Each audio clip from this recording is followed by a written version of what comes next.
They get this vision of value analysis, and we're going to have cardiology, different cath lab, we're going to surgery, respiratory, all the support service. We're going to have 20 teams across the system, and we're going to match them up to our GPO, and they'll evaluate those contracts. But is there savings there? Without supplies, there's no surgery. Without products, there's no patient care. Welcome to Power Supply, the healthcare supply chain podcast focused on helping you navigate the intricacies of logistics, purchasing, contracting, and supplier relationships. Each episode, we speak with healthcare executives, supply chain leaders, and innovative entrepreneurs from across the country as they share their stories, experience, and expertise on the industry we love. From the loading dock to strategic sourcing, from buyers to the C-suite, and across the enterprise, we tackle the real-life issues impacting the healthcare supply chain. Whether you're tuning in for conversation or inspiration, we're glad you're here. You're just in time to hear it from the source and stock up on insight. So sit back and plug into Power Supply. This week on Power Supply, we speak with Bob Yokl, Senior Vice President of Supply Chain and Value Analysis Solutions, SVAH Solutions Value Analysis. And Hayes, Bob's been around.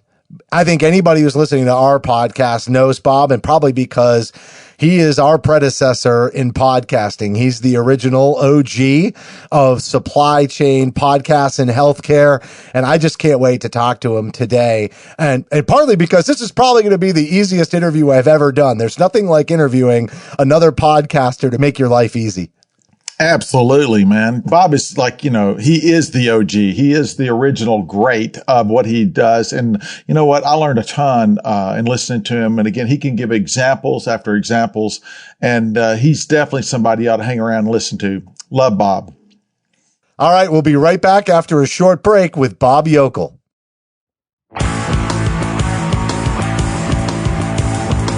I'm Hayes Waldrop. This is Garry Skinner. And I'm Justin Poulin. A production of 17 Studios. You're listening to Power Supply. Joining us now is Bob Yokl, Senior Vice President, Supply Chain and Value Analysis Solutions at SVAH Solutions Value Analysis. And Bob, I feel like you're really gracing us with your experienced podcasting presence on this episode today. For anybody who hasn't listened to your healthcare value analysis best practices podcast, I want to point them right in your direction. They can go to svah-solutions.com/podcast. I've listened to several of them. You have a super fan co-hosting this episode in Garry Skinner. And so thank you so much for coming on. Absolutely. Thank you for having me. This is a really great thing you're doing for our industry and taking that even further for us. So it's exciting. Well, you got it started, and I know I just teed up your podcast background, but why don't you give us a little bit more about your experience and the kinds of things that you talk about on the podcast as well? Well, what we've focused on over the years, this is my 29th year in the healthcare supply chain right now, believe it or not. And our focus has always been on value analysis. We've always been a value analysis. My father had started this company back in 1987.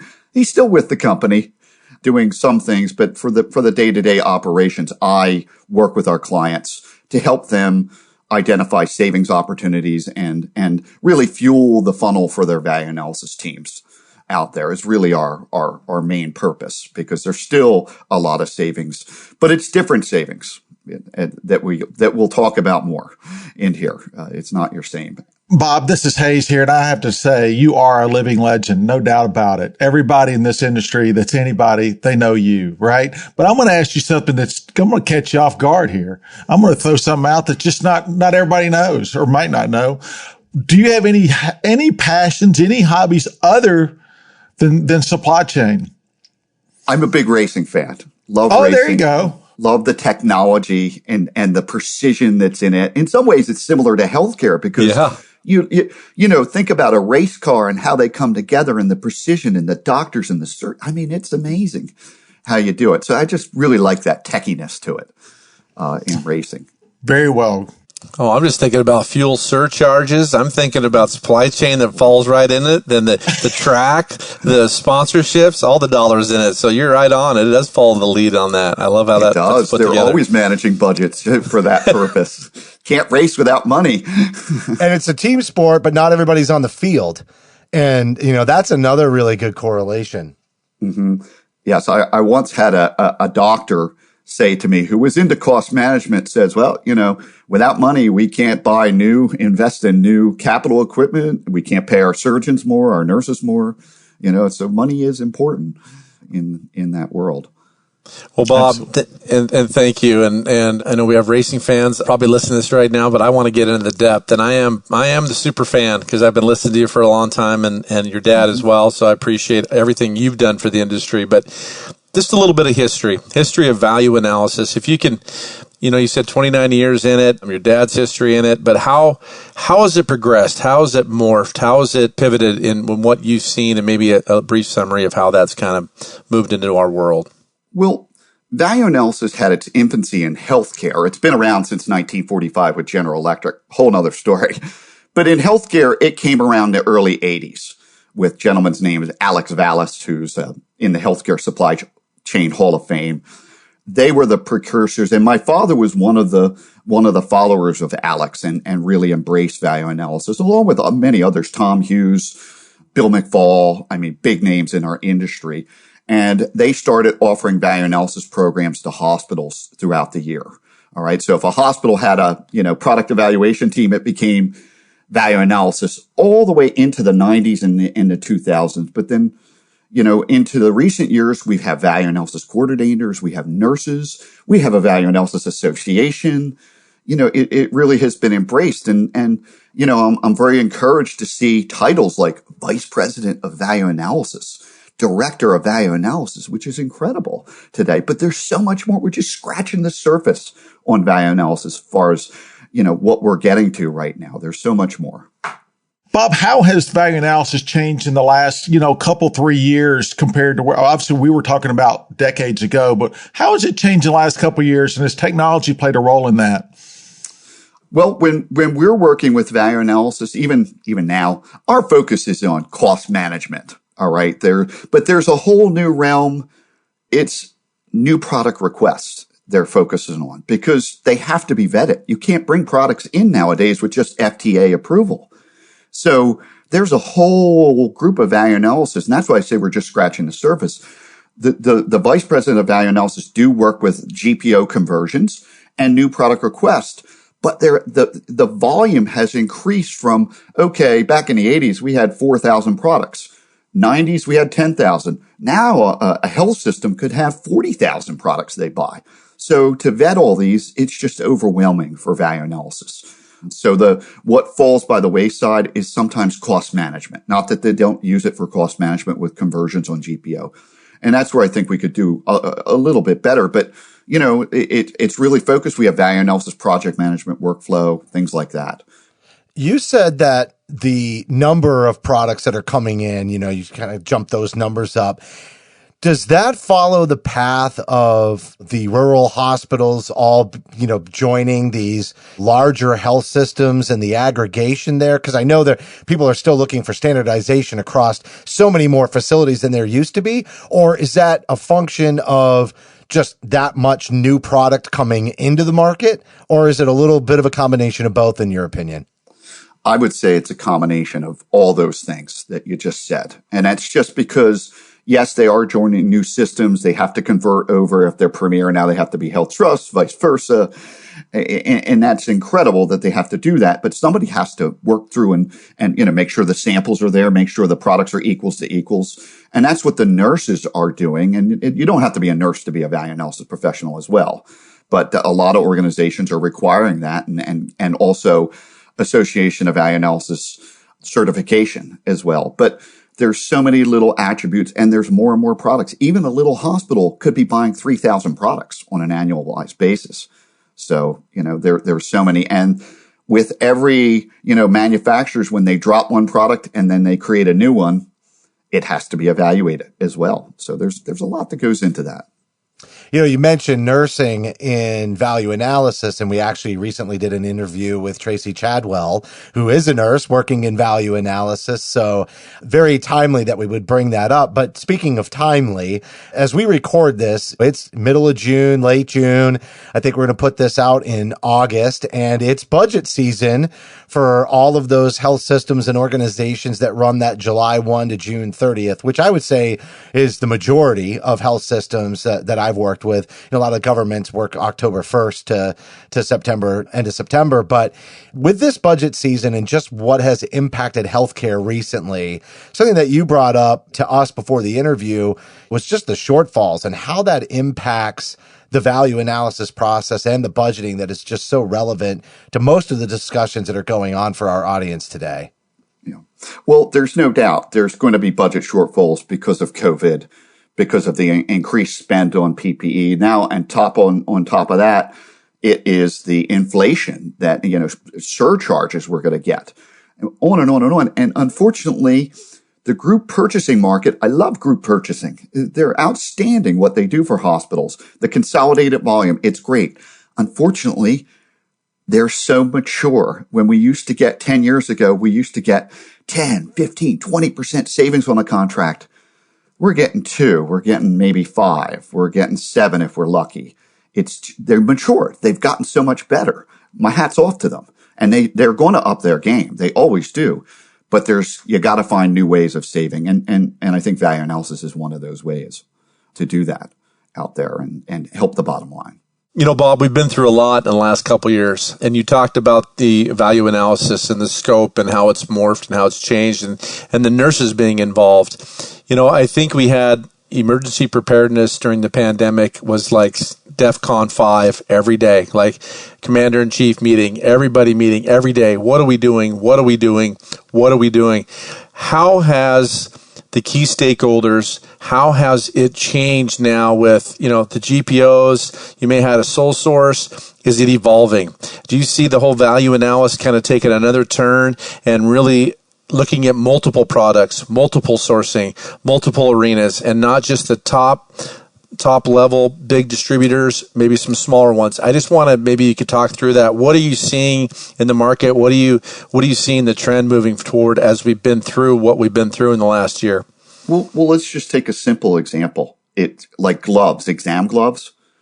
We went from 3 cents an exam glove on a GPO contract, and now they're 12, 15, 19 cents a glove. It's incredible.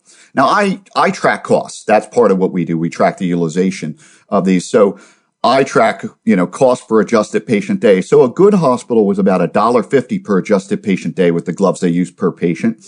And that's inpatient, outpatient. So now it's like $19 per adjusted patient day. It's just incredible. So, they are focusing on some of these big things, but now I think there was always waste in gloves. And I think I just had one VA coordinator just called me and they got a solution that's going to save them 30% in wasting gloves. Whereas when it was $1.50, nobody cared because they're 3 cents. Now 30% and you just spent $10 million on gloves in the last year. It's huge. And that was all done through VA and analyzation. So as far as sourcing, I think they're still looking for the best sources. They're hoping their distributors and GPOs can do this for them, but I think they're open to everything out there. Oh, great analogy. Great analogy. Yeah, absolutely. Bob, tell me, obviously we talked about hospital systems losing roughly 100 days of revenue last year. And obviously that stressed everything, revenue, but also the value analysis committees as well. What did that do to basically, is there a backlog of things that need to come through? Have you seen that? Well, they did basically because they couldn't meet. They weren't used to not meeting. They didn't have their value analysis committee meetings. But in the fall, I really started seeing all of their new products committees and value analysis committees start to meet virtually. All right. We started doing value analysis meetings with hospitals as well on Zoom meetings. So I would say there was a halt and then it began. So they did get a break from adding new product into their, so they probably saved a little bit of money there, from that. But I think they cannot not do these things. So it's business as usual. They'll find a way. Supply chain always finds a way. Absolutely. Yeah, Bob, through your experience on the value analysis, we call it clinical value analysis. We've got the titles in, we got the right people in the right roles.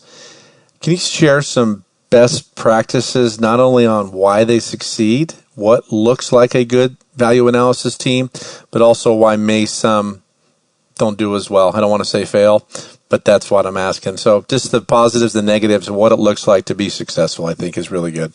Well, most organizations today, a lot of organizations today, not always, they get this vision of value analysis, and we're going to have cardiology, different cath lab, we're going to surgery, respiratory, all the support. So we're going to have 20 teams across the system, and we're going to match them up to our GPO, and they'll evaluate those contracts. But is there savings there? Are you going to save money from these, like respiratory? Are you really going to save money on meeting with respiratory? You're wasting people's time. I've never found big savings in respiratory, but they create these big things and they look great on a big flow chart. But, and then you put these people together and there's no training for these people. If you're looking for them to do a higher level work, you have to look for training. Are your VA coordinators trained? Well, thanks to people like AVAP or organizations like AVAP, yes, there is training for them. But it's not a train-to-trainer relationship with AVAP. All right. You got to, get the experience in there. And so they need the training.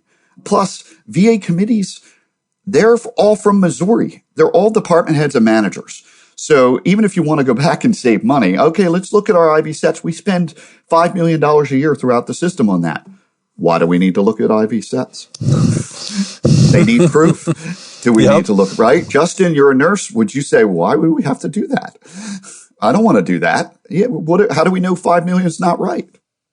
It's that whole evidence-based purchasing piece, right? That you've really got to have that. And it's something that we talked to Tracy about was, what kind of data do they need and who validates it? And, kind of some of her comments were that nobody really necessarily validates the data. There's just somebody who has the role of making sure that it's there and then presenting it to the team. But nobody's really qualifying that evidence-based data unless you have like a surgeon who is on the value analysis committee who has some experience in that regard. So that just goes back to the training piece. Like you said, it's great. You could put something like that into the process. That doesn't mean that somebody is trained in knowing how to evaluate that data. They just need to know that it's there and present it. And I think that's an opportunity, is the validity factor of the data that's sometimes presented, right? But when it comes back to just scoping those teams, I feel like sometimes, having sold into hospitals for 10 years plus now and been involved in many presentations for value analysis committees, sometimes I walk into a room and I'm like, what? There's 40 people in here, and I really only have 3 main internal stakeholders that I'm really working with, especially once they agree on this. What do you think about the size of value analysis committees? And is there like a sweet spot for that? That's a mob. We call that a mob, professional mob there. And I get it. But the reality is the models, and we've been doing this for 30 years, ever since I got into the company, we have a team-based model. And, every once in a while we're brought in to do maybe just reporting, and I get in and I'm like, oh, they're using a team model. And what do I mean? A committee model, your VA coordinator and supply chain's doing all the work. They just come in and everybody's like, do we do this or not? Type of thing. And that's what those mobs do. Okay, this is OR. What do you think? 10 OR people on the committee. What do you think? Can we do this? Whereas today, you got to think about, a VA project, even new product requests, they're living projects. They should be dealt with. They should be tracked. They all have a before, during, and after. All right. And that's like workflow. Bob, I love you keep bringing up new product requests. I mean, you get through a spine RFP or you get through a ortho joint RFP and your item master is built. This is what the price points are. This is what we're going to use. And then all of a sudden the new products just start floating in. Premium price, premium product. Loving having that value analysis piece on the side. New product requests go through a flow. Can you talk a little bit, like, what's that look like? How do you feel that should roll in? Is it a separate, or is it all through value analysis? What's it look like once you've moved forward and you said, we're going with these 5 vendors or these 2 vendors? How do you stop that inflow of new products coming in and make sure they go through the right protocols? Well, I first off, Gary, I think that's an incredible point here. I am very protective of our value analysis teams because, just because you got nurses and you got all the right staff in supply chain, you're going to be wasting their time if they're sitting there doing, 40 hours worth of work for a $5,000 annual spend product. I don't know why you would do that. You got to limit what comes into VA. Do things through regular channels for the 5. And that's through a whole system there that you have to do that. So from that standpoint, protect your teams. Let them have what they need. They should be looking at $100,000 new spend. The high-tech instruments that the docs are using, the electrosurgical stuff, the orthopedic instruments that they're using. That type of stuff is worth their time. And otherwise you're just wasting their time. I have one team was looking at Post-it notes that they spent $500 a year on. I mean, it's incredible. Yeah, you're looking around the room.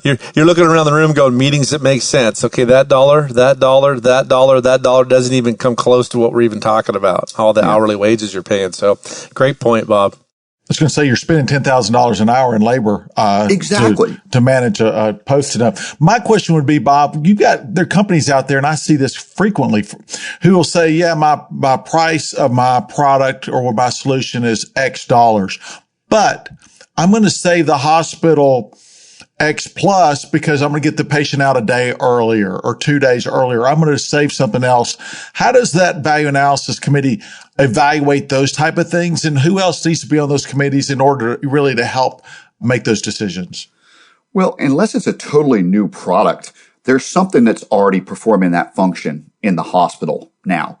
And we track all the categories. So that cost per adjusted patient day, cost per cath lab, all that are all categorized. So I first look at, okay, are they high or low in that category? And they should be doing this as well out there. Supply chain should be saying, are we running high on that? Are we in compliance with our GPO contracts? You know what I mean? If you're at, like a 50-50 split with compliance on GPO and they're asking for $100,000 more, you might want to put the brakes on there for that type of thing. But if they are compliant and you're saving big dollars, well, you might want to give them that in that sense. It's worth, so you got to have good information to make good decisions. And we all know that the doctor's going to get the CFO in the elevator and talk them through. But that's how CFOs think as well. Well, if they give me that, I'll give them something else, that they can have. Yeah, that's a really good point. There's also managing the cultural dynamics that has to come into play. And as we're talking through you're giving everybody some really good best practices. And we were just talking a lot about vetting those opportunities because, as you said, everybody's time is money, and that's calculated into the initiative. So you want more coming in that are successful or have a chance to be successful, and more of those that get presented do yield actual tangible results in the end. What are some other common best practices? Just kind of jumping off of that vetting practice of making sure it's the right opportunity and the right use of the time for all the members of the committee that are committing that. Well, I think you've got to look beyond, I call junior buyer syndrome. I mean, we've got great departments that do all the buying for hospitals, know where all the contracts are. And sometimes the members of the committee sometimes take and because they are department heads and managers, that's my area. I'm going to take it. I'm going to own it. I'm going to control it. And they forget that they have this great resource, chief sourcing agents in their organization. And they go off and they start negotiating with the vendors, and then they come back to the VA or supply chain and say, "Oh, well, I worked it all out. Here's everything." And they're like, "Well, that's not compliant with our contracts. All that work you just did, those meetings you had, you really should have brought us into the mix," type of thing. So I always worry about junior buyer syndrome. You got a great department. Don't even bother with it. Make sure, value analysis is really the study of function of products. Does this meet our exact requirements? If they're bringing in a product, what is the requirement? What is the ask that has to meet? And that product has to meet it. Don't overshoot it because your cost will be too high, too feature rich. Don't undershoot it because now you're using 2 instead of 1 for the case or for the patient. So, it's important that you focus on what is most important. Let supply chain vet the product. Does it do what you do? And then let them do their job is really what you need to do. Hey, Bob, just another question for you. In the typical role of the value analysis team, do you bring in executive leadership as in surgeons or physicians? How important is that to bring in a clinical person to talk to the clinical team at that level? Like, do you have executive level sponsors, I guess, in supporting those initiatives? Well, in our model, we like to have team leader, obviously, and you can have co-team leaders as well. Sure. With how busy people are. We like to have a facilitator in there, and the facilitator should be the VA coordinator or whoever has that role, official or unofficial, in supply chain. And you should have a supportive person. And then we do like to see a administrative champion in there, VP level at least in there, and if not, senior level director on the team. As far as in our model, as far as bringing doctors part of the team, sometimes it is good. I've seen it work, but in our model, it was never, because you could always just go ask the doctors. Don't bother them by having to show up to meetings. Some want to. You can make them co-chairs, but a lot of times, hey, we can always go there. And let's just say, I've seen very successful urologists, but guess what? Urologists cannot speak for other things that are not in their discipline, nor can they speak for the other urologists in many cases. So, yes, they're a valuable asset and it would be good, but questions are the power. I'm not a clinician. I've never been a clinician, but I can sit there and ask the right questions. I don't need to be an expert. I don't need to be a clinician. Well, because I got with Justin, you're a nurse. We can ask you the questions in the organization. It's questions that are power of VA and the process. And Bob, I really appreciate you expanding on that, because I've seen it both ways, where you have this leadership of surgeons that, patient care. Let's take care of patients. Let's keep them in their scope of what they're supposed to be doing. How much business do we want them to be involved in? And when do we go ask that question? I think I've seen it kind of all over the board, and I've seen where I really like your point. It's just like, I have that question. Justin's a nurse. I'm going to go ask him the clinical question as we're chasing down the value analysis piece, and that piece we just go out and find it. Report back to the group. So I just wanted to hear your perspective from your historical value of what that kind of looked like. So helpful. At what level do you encompass that? Because, patient is their first priority, right? I'm a patient advocate all day long, and bringing them into certain meetings that don't make sense, I want to be cognizant of their time always. So absolutely. All right, Bob, you've been at this for a couple years now, right? As we start to look, that's in the past, but if we look forward in the future, what do you see? What could it look like? Or what's the ideal scenario of what value analysis might end up being? What's ideal? I think value analysis needs to re-expand their world into, they're going to be still into GPO conversions. There's no getting around that. New product requests. I think they have to open up their world, what they allow in agendas, or even create separate teams for the savings beyond price. It's out there. So just think about simple things like that gloves, the waste in the gloves that was brought by the value analysis person. They had the best price. They're a 10 hospital system. They're part of a very large and prominent GPO. So what more do you do? Oh, well, let's move on to the next one. Wait till that contract comes up. No, you have to track. And that's what we do. We're not a large company. We're not, one of the big ones. But we go where the savings is for our customers. And that's been that savings beyond price. We call it supply utilization, clinical supply utilization, whatever you want to talk. And it's the spend of a product, the price times the quantity equals the spend, right? And you roll it up on each category. It's that quantity. How much you're using is the big X factor here. And we've not focused our attention. Can't we just get a better price? And I do have an example if you're interested in hearing what I mean with something like that. Think about IV sets, IV tubing. They're used ubiquitously throughout a health system. Inpatient, outpatient, ED. On average, they cost about $4.50. And you can be admitted through the ED with an IV set and you go up to a nursing floor. And it can be, it basically, the manufacturer says it can last 72 to 96 hours on the patient. All right. So that means it could last 3 days. Let's use the minimum, 3 days, provided you're in there. 3 days on the patient. So your cost on that is about $1.50 a day, right? That's not bad. So there's an important best practice if you're a nurse or is to put the time and date label when you're supposed to change that set. All right. So how do you know whether when it was put on? If you got to put a time and date label. They come in the IV start kits. It's nursing 101. But sometimes, like during COVID, we might get away from that. And lo and behold, if the time and date label's on there, what's a good nurse do? They change the set, right? Too early. So I had one hospital that their cost per IV set was up per patient day. And we found out that their nursing team said, we change them Monday, Wednesday, and Friday. And their vice president of supply chain jumped right in and said, wait a minute. So if I'm admitted on Sunday night at 10 o'clock, you're going to change my set no matter what on Monday. And they were like, well, yeah, it works for us. He's like, no. We got to put the labels on. And, that's, you'd say, oh, well, that's clinical. What am I to say with clinical? But that's a closed system, just like, Foley catheters. You want to keep it as closed as long as possible. So there's a quality aspect to changing that. So if you change it by happenstance, change it twice, now your costs have just gone up by 77%. 77%. If it happens to get changed every single day, because good nurses come on 3 shifts, it could go up by 200% on there. And so you see the savings beyond price could be that big X factor. Now, does it happen in every product? No. But there's a good percentage out there that it does, and we need to get after that. All right. So that's just my recommendation. Great example.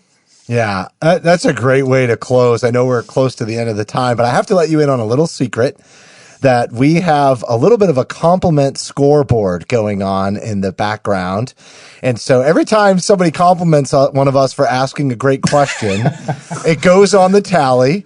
You didn't know this, but I was muted. When you asked me the question, I said, great question. But you also told Garry, I think we got a new compliment for the board. You told him he made an incredible point. So I want you to know that you've added to the culture of the podcast with your presence today. Hayes might have a 10-1 on great question compliments, but Gary's finally on the board with a 1-0 lead on incredible points. You know this, Hayes. Hayes is killing him. This is just driving him nuts, but I love it. Idaho versus Tennessee, baby. Here we are.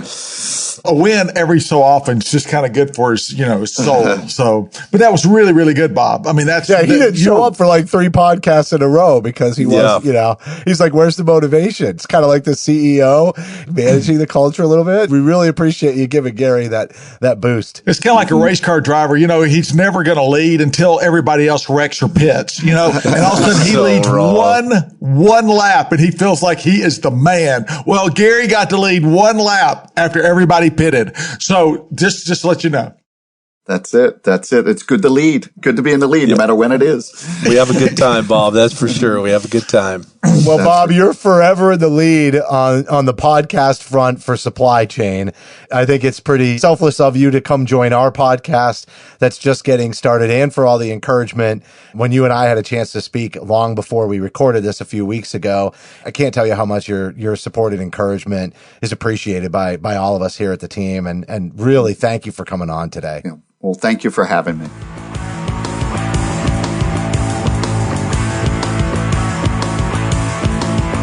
That was Bob Yokl, Senior Vice President of Supply Chain and Value Analysis Solutions with SVAH Solutions Value Analysis. And Garry, we joked a little bit as we brought Bob on that you were a huge super fan of Bob's podcast, and I kind of want to hear, a little bit more of that story, and maybe Bob will be duly flattered to hear the full story. So Garry, just tell us about your super fandom.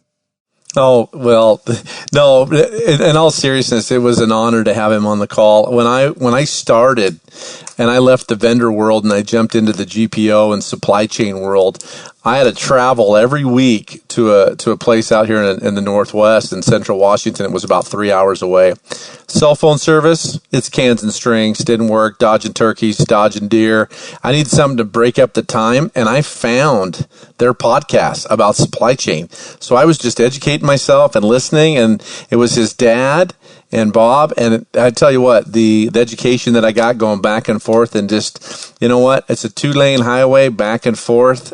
I was able to listen to their podcast, and I'll tell you what, it kind of catapulted me into moving up the ladder and in operations and moving into where I'm at now. So it was a pretty neat event just to be a part of the experience that they've had with both father and son. The years of the value analysis that they've led has been obviously very amazing. So it was a pleasure.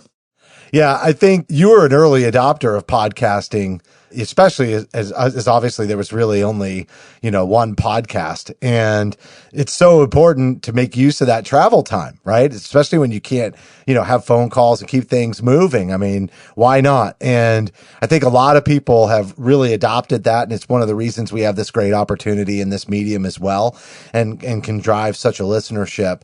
The thing about Bob, as you mentioned, is just the years of experience, but I love how selective he is. And I know he describes it as sort of their, business model, but really it's everybody's business model, right? If there's not significant savings, why start tweaking things? And there's nothing, and he kept referencing the clinicians and their perspective, there's nothing worse than making all these minor tweaks on the clinicians for small time savings and just disrupting that workflow. So I really like that. I think that's what strategic value analysis is all about. So just an awesome interview today. Bob, thanks again. Keep up the great work with your podcast. I'll remind everybody it's the Healthcare Value Analysis Best Practices Podcast at svah-solutions.com/podcast.